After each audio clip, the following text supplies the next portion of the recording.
భారతదేశం ప్రజాస్వామ్య దేశం అని చిన్నతనం నుంచి చదువుకుంటూనే వచ్చాం. నాకు ఊహ తెలిసి దాదాపు నాకు ఇప్పుడు 42 సంవత్సరాలు. నేను ఫస్ట్ క్లాస్లో నుంచి ఈ మాట వింటూనే ఉన్నా.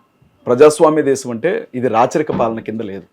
రెండవది లౌకిక దేశం అంటే మతపరమైనటువంటి ఏ విధమైన గొడవలు ఇక్కడ ఉండకూడదు అనేది రాజ్యాంగం రాసిన వ్యక్తుల యొక్క ఆలోచన. ఇంకొకటి, ఈ దేశానికంటూ అధికారికమైన మతం ఏమీ లేదు.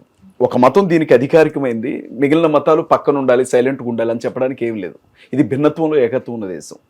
అన్ని రకాల మతాలు, అన్ని రకాల ప్రజలు, జాతులు, భాషలు, సంస్కృతులు కలిసి మెలిసి బ్రతికే దేశం మన దేశం.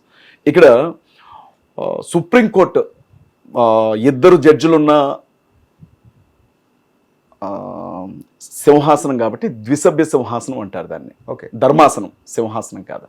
ఇద్దరు వ్యక్తులు ఇచ్చినటువంటి తీర్పు, ఇద్దరు జడ్జిలు ఇచ్చినటువంటి తీర్పు. వాళ్ళు ఏమంటారు అంటే, యేసుక్రీస్తు ప్రభువుని దళితులు కానీ నమ్ముకుంటే, ఇన్సెన్స్ దళితులు అంటే మాలలు కానీ, మాదిగలు కానీ, రెల్లి కులం కానీ, మిగిలిన 49 ఉపకులాల్లో ఉన్న ఎవరైనా యేసు ప్రభువుని నమ్ముకుంటే మాత్రం వాళ్లకు ఎస్సీ రిజర్వేషన్లు అనేవి వర్తించవు, ఎస్సీ ఎస్టీ అట్రాసిటీ యాక్ట్ వర్తించదు అనేది వాళ్ళు ఇచ్చిన తీర్పుమా. అంటే మేము అడుగుతున్న ప్రశ్న ఏంటంటే,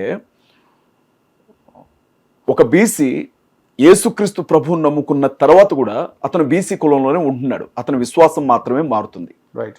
ఒక ఓసీ, అతను కమ్మ కావచ్చు, కాపు కావచ్చు, రెడ్డి కావచ్చు, వెలమ కావచ్చు, యేసు ప్రభువుని నమ్ముకున్న తర్వాత కూడా అతను తన కులం అలాగే కొనసాగుతుంది, అతను తనకు నచ్చిన మతంలోకి వెళుతున్నాడు. ఒక ఎస్టీ, అతను నాయక్ కావచ్చు, లేకపోతే కోయ కావచ్చు, గుత్తి కోయ కావచ్చు, లంబాడి కావచ్చు, యేసు ప్రభువుని నమ్ముకున్న తర్వాత కూడా వాళ్ళ కులం మారట్ల, వాళ్ళు ఎస్టీలుగానే ఉంటున్నారు. కానీ కేవలం ఎస్సీలు మాత్రమే, ఒకళ్ళిద్దరు కాదమ్మా, 43 కోట్ల మంది ఉన్నారు భారతదేశ జనాభాలో ఎస్సీలు. వాళ్ళు యేసు ప్రభువుని నమ్ముకుంటే మీకు ఎస్సీకి సంబంధించిన రిజర్వేషన్లు కానీ అట్రాసిటీ యాక్ట్స్ కానీ వర్తించవు అని చెప్పడం చాలా దారుణం. నేనేమంటానంటే అమ్మా, భారత రాజ్యాంగానికి సంబంధించినటువంటి ప్రాథమిక హక్కులను వైలేట్ చేస్తూ ఇచ్చే తీర్పులైనా చేసే చట్టాలైనా వర్తించవు. ఒకటి, హిందూ మతం భారతదేశంలో పుట్టిందా? దానికి మనం సమాధానం చెప్పాలి. చిన్నజీవి స్వామి గారు కొన్నాళ్ళ క్రితం చెప్పారు, హిందూ అన్న మాటకి కాఫీర్ అని అర్థం, కాఫీర్ అంటే బేకారీ అని అర్థం, వాళ్ళు మనల్ని తిట్టడానికి ఉపయోగించేవాళ్ళు అని.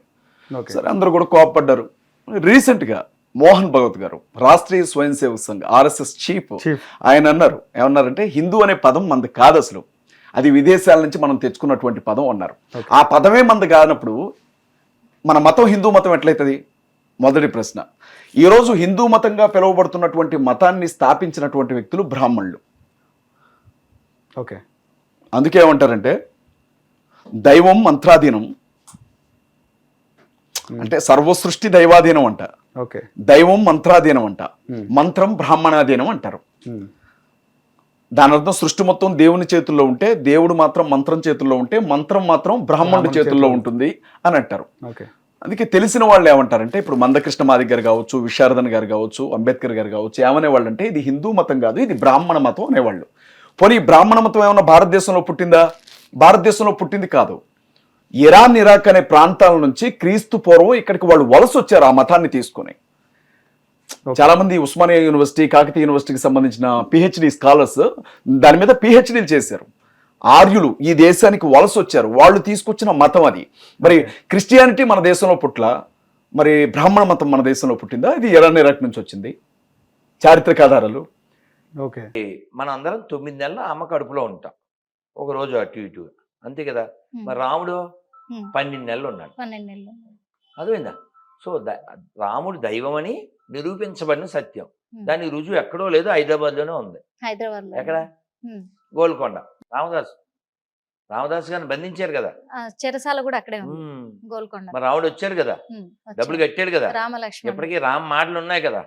తానీషా వాళ్ళు ఇంకా ముత్యాల తలంబాలు పంపిస్తున్నారుగా, చరిత్ర సాక్ష్యం, హైదరాబాద్ సాక్ష్యం, గొల్లకొండ సాక్ష్యం, రాముడు దేవుడు. ఇంకేంటి అంటే ఇప్పుడు మన చరిత్ర గురించి, మన సనాతన ధర్మం గురించి మనం ఎంతగా గొప్పగానో చెప్పుకోవచ్చు, ఆ హక్కు మనకుంది. మా దేవుణ్ణి మాత్రం కించపరిచే హక్కు ఎక్కడిది అని క్వశ్చన్ చేస్తున్నారు. వాళ్ళు క్వశ్చన్ చేయకూడదు, జస్ట్ మూసుకుని ఉండాలి. ఎందుకంటారు? ఎందుకని? ఎవడైనా హిందువు క్రైస్తవుల ఇంటికి, ముస్లిం ఇంటికి వెళ్ళి మా దేవుణ్ణి నమ్ముకోకపోతే నరకానికి వెళ్తామని చెప్పారా? అన్నారా? ఎక్కడన్నా చూపించాక ఉమ్. చూపిస్తారా? మేము అలా చెప్పట్లేదు, సువార్తను ప్రకటించుకుంటున్నాం చెప్పు అంటున్నారు. తీసుకు కొడతాం, ఉమ్, చెప్పు తీసుకు కొడతాం. ఉమ్, హిందువులు ఇప్పుడు నేను ఉన్నాను, ఉమ్, ఎక్కడ మాట్లాడుతున్నా? గుళ్ళో మాట్లాడుతున్నా. ఉమ్, అర్థమైందా? ఇప్పుడు రాముడి గురించి చెప్పానా, ఉమ్, కృష్ణుడి గురించి చెప్పానా? ఉమ్. ఎక్కడ చెప్తున్నాను? గుళ్ళో. ఊళ్ళో చెప్పాను. నువ్వు చెప్పుకో, నీ సువార్తో శవార్తో ఉమ్, ఎండిపోయిన పీనుగు వార్తో చెప్పుకో. చర్చిలో ఎవడొద్దన్నాడు? ఉమ్, హిందువులు ఇంటికి వస్తే చెప్పు తీసు కొడతాం. ఉమ్. మరి హిందువులు ఎందుకు హిందూ సనాతన ధర్మం అని చెప్పేసి కొన్ని హిందూ సంఘాలు ప్రకటించుకుంటూ తిరుగుతున్నారు, మరి అది తప్పు కాదా అని హిందువుల దగ్గరికి వెళ్తున్నాం, అది ఎలా తప్పు అవుతుంది? ఉమ్, మీ ఇంటికి వచ్చావా? ఉమ్, చెప్పు. ఉమ్, మీ ఇంటికి వచ్చావా? ఉమ్. ఎవడు రాలే కదా. అవును. క్రైస్తవుల పేటకో ముస్లింల పేటకో హిందువులు వెళ్ళరు, ఉమ్, కానీ హిందువుల పేటకు వాళ్ళు వస్తారు. విపి రెడ్డి అని ఒక పాస్టర్ ఉన్నాడు, ఓకే. స్పష్టంగా చెప్పాడు, ఉమ్, మనం హిందువులు ఇళ్ళకి వెళ్తున్నాం కాబట్టి ఏదో అలా నడిచిపోతుంది మత మార్పిడి, పొట్టా బట్టాను, అదే పాకిస్తాన్లో మనం చేయగలమా అన్నాడు. నిన్న ఒక ఆయన నాకు మెసేజ్ పెట్టారు, ఎవరో ₹1,00,000 అంట ఉమ్, నెలకి ఉమ్. ఎవరైనా పాస్టర్ పాత బస్తీలో మత ప్రచారం చేస్తే అన్నాడు. హిట్ టీవీ ద్వారా సో పాస్టర్లకి ఆఫర్, ఆఫర్, బంపర్ ఆఫర్ ఇస్తారు. ₹1,00,000 ఆ. పాత బస్తీలో ఆ. పాప ప్రచారం చేస్తే. పాప ప్రచారం చేస్తారు, వాళ్ళు పాపులు కదా వాళ్ళు, వాళ్ళు పాపులు అంటారు. వాళ్ళు అన్న ఓకే. నేను అనలేదు బాబు, నేను అనలేదు. మీరు అనలేదా? నేను ఎందుకంటే నువ్వెవరమ్మా? What is your occupation? Your anchor, అవును. కరెక్ట్? ఆ. Okay, you correct. Accept your anchor, అవును, నేను they accept they are sinners. Okay, వాళ్ళే యాక్సెప్ట్ చేశారంట. వాళ్ళ బుక్ నేను వాళ్ళ చెప్పలేదు కదా, బుక్ చెప్పింది అంటారు. వాళ్ళు నేను మొత్తం చెప్పలేదు కదా. హిందూ సనాతన ధర్మం ప్రకారము హిందువులు మనుషులు కావచ్చు, దేవుళ్ళు కావచ్చు, ఎన్ని పెళ్లిళ్ళు చేసుకోవచ్చు అంటారు. వాళ్ళ ఇష్టం, వాళ్ళ ఇష్టం అంటారు. ఎందుకంటే దేవుళ్ళే ఇద్దరు ముగ్గురిని పెళ్లిళ్ళు ఇద్దరు కాబట్టి చేసుకున్నారు. 16,000 మరి మా నోట్లు. దాంట్లో అది కూడా లేదు కదా, మేము ఒక్కరికి అంకితమై ఉన్నాం, మమ్మల్ని ఎలా ఎవరాళ్ళు? నిందిస్తారు? మరి అసలు వాడి కూడా మేము ఎత్తామా? రాధా మనోహర్ దాస్ గారు మమ్మల్ని ఎంతసేపు మమ్మల్ని కలవరిస్తున్నారు కదా లేదు అంటున్నారు. లేదు, ఆ దరిద్రం మాకు అక్కర్లేదని చెప్తున్నా. మాకు అక్కర్లేదు అని మీరు ఆ, చెప్తున్నారు. ఈ దరిద్రం ఏదిరా బుక్, అక్కడ ఉంది. ఈ దరిద్రం మాకు అక్కర్లేదు అని చెప్తున్నాను. ఇది అక్కర్లేదు. ఇది అశుద్ధం మాకు, పోనీ ఉమ్, ఇది అశుద్ధం అని నేను అన్నానని మీరు ఫీల్ అవ్వద్దు, ఉమ్, ఓకే? ఉమ్. నేనంటే పోనీ మీరు అనుకోవచ్చు. ఓకే. ఇక్కడ మీరు పోనీ ఇక్కడ ఏంటి మీ కెమెరా మ్యాన్ పేరేంటి? వెంకట్ నరేందర్ స్వామి. మీరు నేనేదో సొంతంగా రాసానో చెప్పానో అనుకోవద్దు కదా. వాళ్ళ దాంట్లో ఉన్నదే మగోళ్ళు కూడా చదవలేరు. ఉమ్, దీన్ని సువార్త పిండాకుడు వార్త అని మా ఇళ్ళ దగ్గరికి వచ్చి ఎలా చెప్తారు? ఉమ్. ఇది కళ్ళతో నోటితో నువ్వు చదవగలిగితే అసలు నీకు అవార్డు గ్యారంటీ అమ్మా. నిర్మల, this is only అర్థమవుతుంది అంటారా గురుగారు?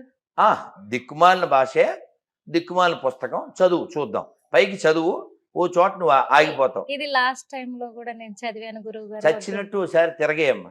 వద్దు గురువు గారు.